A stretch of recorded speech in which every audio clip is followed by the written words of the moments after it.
Bonjour à tous. Salut Jessie. Salut Lucie. Bonjour à tous. Si vous nous suivez régulièrement, n'hésitez pas à mettre les petits pouces bleus pour nous soutenir et abonnez-vous à notre chaîne YouTube. Aujourd'hui, nous allons aborder une question que les fumeurs nous posent régulièrement. Fumer le cannabis est-il cancérogène? Eh oui.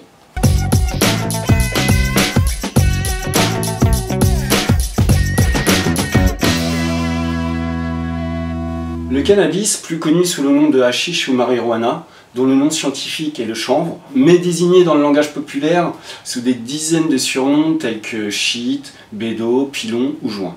Le chanvre est consommé pour ses propriétés psychotropes. Le principal constituant psychoactif présent dans ces plantes est donc le THC. Le cannabis contient 483 composants, dont au moins 84 sont des cannabinoïdes. Le cannabis se présente sous trois formes. L'herbe, sous forme de feuilles, de têtes fleuries. Séché. La résine, plus connue sous le nom de hashish. Et l'huile, qui est très peu répandue en Europe. Avec 4 millions de personnes parmi les 17-75 ans qui déclarent en consommer régulièrement, la France fait partie des pays d'Europe qui consomment le plus de cannabis.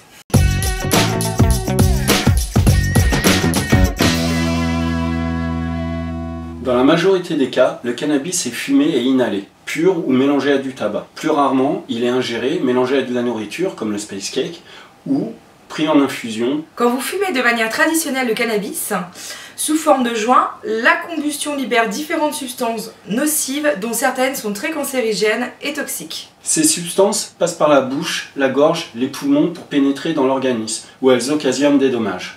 Toute combustion de matière organique dégage d'ailleurs des substances cancérigènes. Le cannabis ne fait pas exception.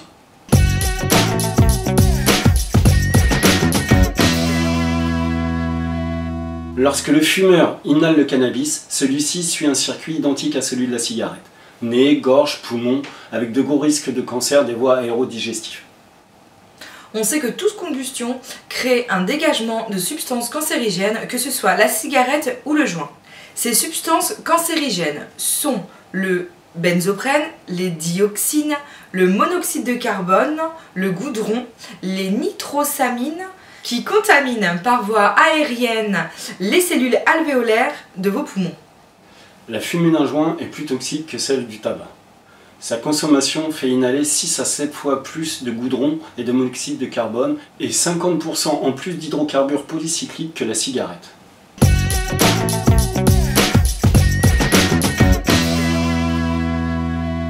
La fumée de cannabis introduit un mélange complexe de substances dans notre organisme. Pour cette raison, l'impact final de la fumée de cannabis est très difficile à mesurer.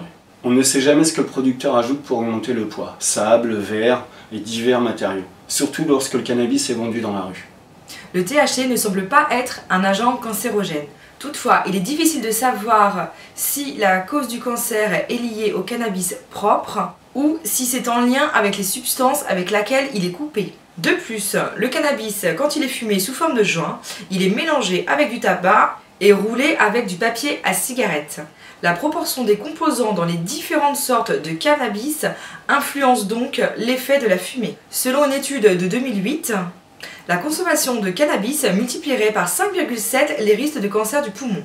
De nombreuses études font le lien entre la consommation de cannabis et certains cancers comme celui des testicules chez l'homme, mais aussi celui de la vessie, des voies aérodigestives, nez, sinus, larynx, surtout quand le cannabis est associé à du tabac.